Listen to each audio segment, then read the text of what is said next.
oleh orang yang kasta rendah, kemudian dia dididik oleh orang tuanya yang kasta rendah itu, dia bisa bereaksi. Dia bisa memutuskan hidupnya sampai sebatas bahwa dia dibesarkan oleh orang kasta rendah, bukan kasta tinggi. Kenapa ibunya Karna harus membuangnya? Karena Kunti, orang tuanya, pada waktu itu berpikir bahwa kelahirannya itu adalah skandal. Kelahiran Karna itu dalam epik Mahabharata itu digambarkan sebagai sebuah takdir ilahi. Takdir ilahi yang tidak bisa diputuskan sendiri oleh Kunti. Kan Kunti ketika dia hamil, dia tidak bisa memutuskan bagaimana ceritanya. Akhirnya ketika dia melahirkan, baru dia bisa memutuskan bagaimanakan anaknya itu.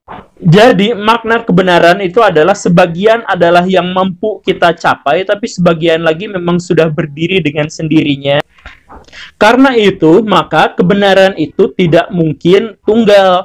Ada kalanya sering terjadi dua kebenaran berbenturan sekaligus. Kan banyak di antara kita yang berpikir bahwa kebenaran itu tunggal. Tidak mungkin dia berbenturan dengan kebenaran yang lain. Dalam epik Mahabharata, kebenaran itu bisa saja jamak, bisa saja multi, dan kadang-kadang mereka berbenturan satu sama lain. Kisah Kunti yang tadi, Kunti menghanyutkan anaknya, anak pertamanya. Kenapa dia menghanyutkannya? Bukankah itu perbuatan yang salah? Kunti pertimbangannya adalah ini skandal, khawatir orang tuanya, khawatir keluarga besarnya tahu akan hal ini. Menyelamatkan nama baik keluarga mungkin lebih baik daripada mempertahankan kehidupan anaknya itu. Dalam hal ini, Kunti dihadapkan pada dua kebenaran yang dua-duanya bertentangan. Dia benar kalau dia berusaha mempertahankan kehormatan keluarganya, dan dia juga benar kalau dia harus mempertahankan kehidupan anaknya. Dua-duanya kebenaran, tapi dia harus memilih satu di antaranya.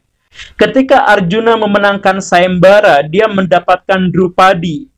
Dia sebelumnya sudah pernah berkata, bersumpah kepada ibunya bahwa dia akan membagi apapun kepada saudara-saudaranya.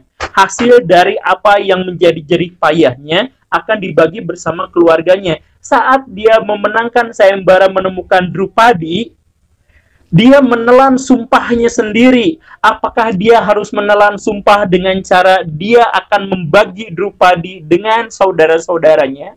Artinya dalam hal ini poliandri, ataukah dia mempertahankan tradisi dan kebenaran bahwa perempuan tidak boleh menikahi banyak laki-laki sekaligus. Dua-duanya soal sumpah dan soal tradisi itu bertentangan, dan akhirnya Arjuna memilih satu di antaranya dan mengorbankan kebenaran yang lain. Jadi, kalaupun kebenaran itu ada dan tunggal, maka ketika dia ada di bumi, dia tidak menjadi kebenaran tunggal. Karena yang ada di bumi sendiri adalah bentuk